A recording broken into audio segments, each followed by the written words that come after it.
Yung unang araw ng buwan ng July at or kaya po sa unang pasok ng August 1 mga bossing ko, mainam na subukan nyo po itong gawin upang sa ganon mas maging maginhawa ang pamumuhay ng buong buwan ng Agosto.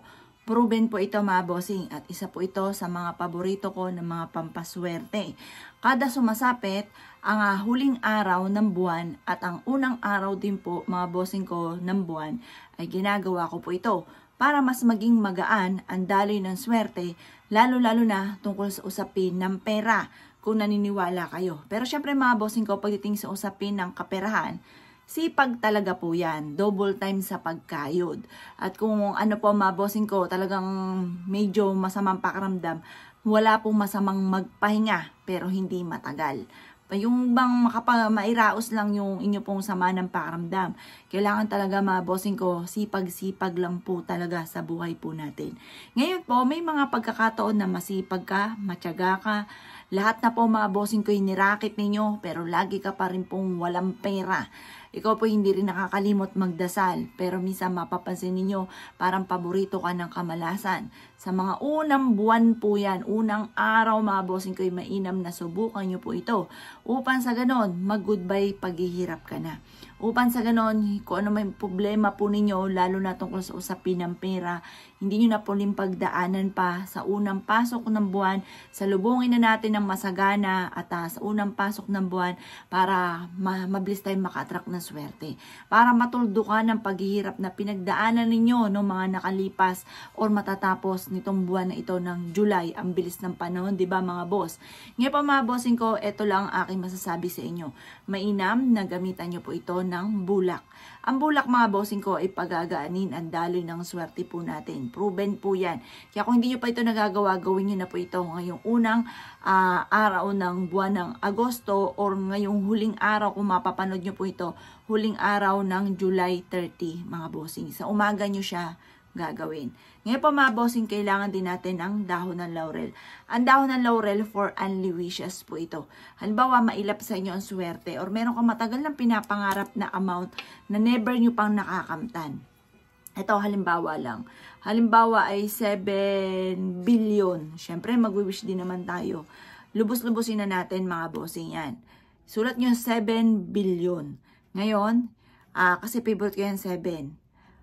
Asap. Magkakaroon ako ng 7 billion. Ganun po ha. Ganun ang mga pag-wish mga bossing. At pagkatapos mga bossing ko, kumuha ka ng lighter at sindihan nyo po ito. Or kaya dyan sa may kalan nyo, tumapat ka na at sindihan nyo siya. Kailangan maubos sasaidin nyo. Walang matitirang bulak, walang matitirang dahon ng laurel. Pwede yung pinakatangkay lang. Yun lang, pwede. Ngayon pa mga bossing ko, habang ito ay nasusunog, paulit-ulit ka na nag-wish, sabi nyo, I claim it, magkakaroon ako ng maraming pera, magkakaroon ako ng 7 billion. Ganon mga bossing. Yan po mga bossing ko yung magagandang salitain natin. Yan nga sabi nila.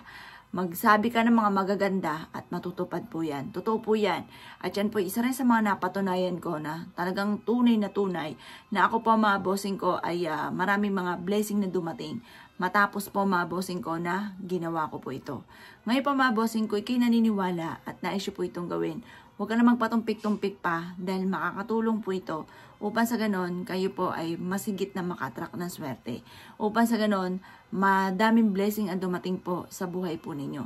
Kung ikay naniniwala at nais po itong gawin, subukan nyo na po ito mga bossing ko at isa rin to sa paborito ko na mga pampaswerte mga boss. Ngayon pa mga bossing ko, kapag po ito ay naubos na, pag ito ay naubos na, huwag nyo po siyang tatambuin. Yung halimbawa, yung alikabok nito, yung pinagsunugan, tatambuin, huwag nyo po siyang tatambuin. Dahil isang malaking X po yun. Kapag po ito ay, halimbawa, nasunog nyo na, at ito po ay naging abo na, hayaan nyo siya na malipad ng hangin. Kasi panawagan po yun para sa wish nyo ito, yung ginawa po ninyo, kagad na makamit. Ngayon po mga bossing ko, Kada umaga pagising nyo, harap ka sa gawing silangan. Magtapon ka na magtapon ng mga kamalasan. Everyday po yun. Natapon ko na lahat ng kamalasan ko at huwag ka na muling babalik pa. Tinatapon ko na lahat ng aking paghihirap. Tinatapon ko na lahat ng utang ko. At magkakaroon ako ng maraming pera. Yaman ako at magiging matagumpay. Subukan nyo po yan tuwing umaga. Harap ka sa gawing silangan. Simple lang, harap ka lang po dyan. Kasi yung pagsasabi natin ng mga magaganda, yan po ay nagtatawag tayo ng swerte at para kaagad nating makamta ng ating mga pinapangarap. Ngayon, pagtapos na po kayo mga bossing ko na magsunog po nito mga bossing ko, ang gagawin nyo lamang po mga bossing ko, halimbawa, di ba napawid na siya sa naliwanag ng sinag ng araw. Ngayon, lagi kayong magsasabi ng tatawagin nyo para mabilis ang effect. Halimbawa, 3 beses sa liwanag ng sinag ng araw sa umaga. Tawagin nyo ang pangalan ninyo. Sabihin nyo, Apple Pagyo, Apple Pagyo. Sample lang to ha. Apple Pagyo, Apple Pagyo. Pangalan nyo sasabihin po ninyo. Apple Pagyo, yayaman ka na. Yayaman ka at magiging matagumpay. Magkakaroon ka na lahat ng inyong mga pinapangarap. Proven po yan. Kaya kung ikaw ay hindi pa ninyo nagagawa, huwag ka na magpatumpik-tumpik pa. Gawin nyo na po dahil ako po mga bossing ko, isa sa mga magpapatotoo na pagdating sa usapin ng pampaswerte, wala na kasi ako ibang makapitan. Wala na akong alam kung paano ko babayaran ng utang ko. Wala akong alam kung paano ko makakaahon sa lubog ng pagkakautang. Sa mga pagsubok na dumarating sa akin, hindi ko alam kung paano ko lulusutan. Ngayon pa mga bossing ko, etong mga ganitong mga pamamaraan dito kumapit. Kasi may bulak din naman ako. May dahon ng laurel sa nanay ko dati. Dati wala pa ako pambili ng dahon ng laurel. Kung nanghihingi pa ako doon mga bossing ko, ginagamit niya sa adobo. Ngayon, sabi ko, inay, pahingi naman ako ng so sige, kumuha ka na lang. Yung misa pang durug-durug pa yung dahon ng laurel, pwede na rin po yun. Ngayon pa mga bossing ko, ikay naniniwala at naisyo po itong gawin. Huwag ka na po magpatumpik-tumpik pa at makakatulong po ito. Upang sa ganon, mas higit ka na makatrak ng swerte. Upang sa ganon, mas maging magaan ang daloy ng swerte. Subukan nyo po ito. At ito po ay makakatulong upang sa ganon, kayo po ay, kumbaga, imbis na marami kang mga pagsubok na pinagdadaanan, yung mga pinagdadaanan yan po ay pagdadaanan nyo lang at hindi nyo tatambayan. Mapapansin ninyo, matapos nyo po itong gawin, matapos yung mas tinuturo ko sa inyo ay magawa po ninyo, mas magiging magaan yung daloy ng swerte kesa ng mga panahon na hindi nyo pa ito nagagawa. Subukan nyo lang po. Obserbahan nyo, marami kang pagsubok sa ngayong buwan ng July, matatapos na. Ngayong buwan ng August, subukan nyo pong gawin yung mga sinasabi ko po sa inyo. At mapapansin nyo, imbis na kamalasan, kasi buwan ng August may sinasabing ghost month, panahon ng krisis, imbis na kahirapan po yan, mas magiging magaan yung daloy ng swerte, matapos nyo po itong gawin.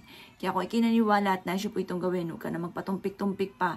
Subukan nyo po ito, proven po ito, at kayo mismo ay maa-amaze sa dami ng mga blessing na darating sa buhay ninyo.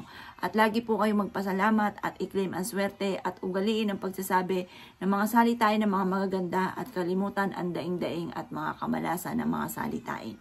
Kaya okay naniniwala at nais nyo po itong gawin? Siya mga boss, good luck po sa inyo po lahat.